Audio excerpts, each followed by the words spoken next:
This is a story about a dragon, a cute big hamster, some squirrel nuts, and a little boy called Rory the Reckless.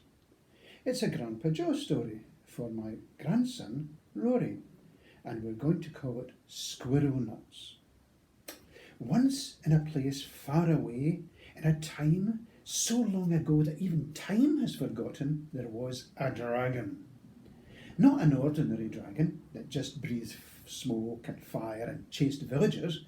No, an extraordinary dragon which could fly, do magic, and talk in many languages.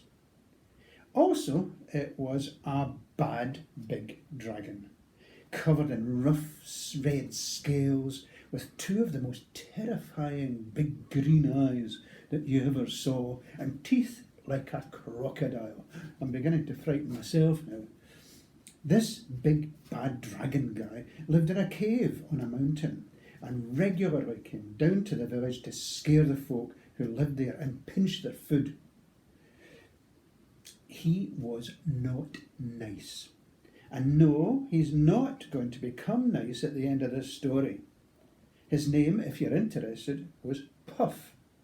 Apart from eating the occasional villager, the very worst thing he did was magic things to change them from what they were into things that were never supposed to be. The nastiest trick was to sneak into the village late at night and magic all the villagers' pigs into giant, cute hamsters.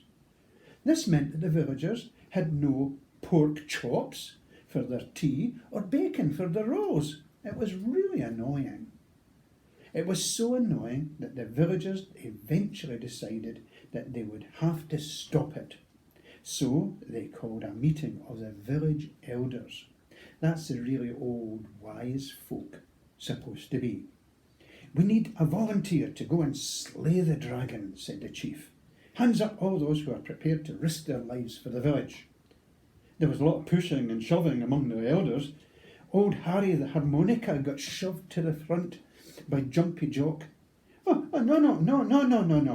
I can't do it," stuttered Harry.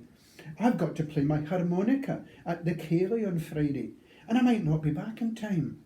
I think Barefoot Brian should do it." "Oh, no," said Barefoot Brian. "I can't go up the mountain. I've got no shoes, and it's far too stony." All the elders started muttering and making excuses why they couldn't go. "Is there no one who will go and slay the dragon?" roared the chief exasperatedly. "I can't do it. I've got to stay here and look after the chickens." "I will," said a little voice at the back. All the elders turned and looked. At the very back of the room stood a little boy, about 8 years old, called Rory the Reckless. "I'll do it," he repeated. "OK," said the elders together very quickly and pushed him to the front. The chief looked down on him. "You? Don't you think you're a bit young?" "Yes," replied Rory, "but if these old guys won't do it, then someone's got to." "OK," said the chief quickly. Good luck. Off you go, slay the dragon. You're a good boy." Rory the Reckless had to make a plan. He knew that dragons are very partial to squirrel nuts, so perhaps he could lure it out of its cave if he offered it some. But then what? The dragon was big, and Rory's only really big friend was a huge, cute hamster called Cuddles. It was 10 feet tall and just liked cuddling. He couldn't see how Cuddles could protect him from a fierce, fire-breathing, magic-making, naughty dragon. But he would have to try. So next morning he visited Cuddles in his nest, which was really a haystack, and asked him, "Cuddles, would you like to come with me and slay a dragon, please?" "Can I cuddle it?" said Cuddles. "OK," said Rory. "Great," said Cuddles, "I'll get my hat." Soon they were trudging up the long hill towards the dragon's cave. "How will we get it out of its cave?" asked Cuddles. "I'm not going in there, not for anything, I'm feared." "Oh, I forgot about that," said Rory. "I thought we could lure it out with squirrel nuts, then rush it, but we'll need to get some squirrel nuts first. I know the place." Rory the Reckless headed off to the left, round a hill till they came to a flat area where there was a small lake. On the other side of the lake was a squirrellery, which was actually a tree with lots of squirrel nests hanging from it, like not very good Christmas presents. Christmas decorations. In the middle of the lake they spotted a little red squirrel, swimming on its back, eating a nut. It was carrying more nuts on its belly to keep them dry. "Excuse me, Mr. Squirrel, could you please let us have some of your nuts? We're off to slay the dragon." "Certainly," answered the squirrel. "That's a very naughty dragon and deserves to be severely punished. Here," and he threw a handful of nuts to Rory. "Thanks," said Rory, as he and Cuddles set off again towards the dragon's den. It took ages, and they were pretty exhausted by the time they got near. Steam and smoke were wafting lazily out of the cave as they approached and hid behind a big boulder near the entrance. "What do we do now?" asked Cuddles. "You hide here, and I'll tempt it out with the nuts," said Rory. "Then, when it comes past the rock, you pounce out and grab it." "OK," said Cuddles. "Now don't get singed, will you?" I'll try not to," answered Rory in a rather shaky voice.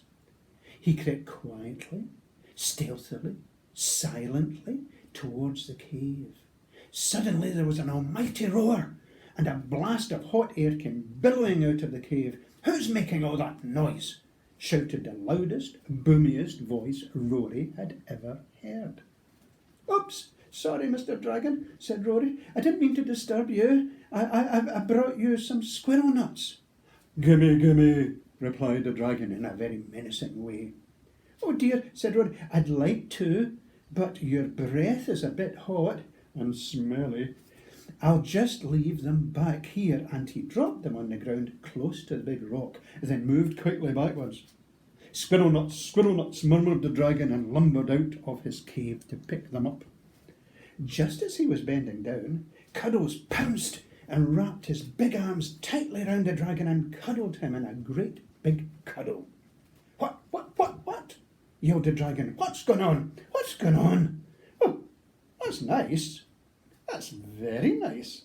I've never been cuddled before. Oh, it's really nice." And he dropped to the ground like a stone. "You did it! You did it!" laughed Rory. "Well done, Cuddles. You have slain the dragon. You have killed him with kindness."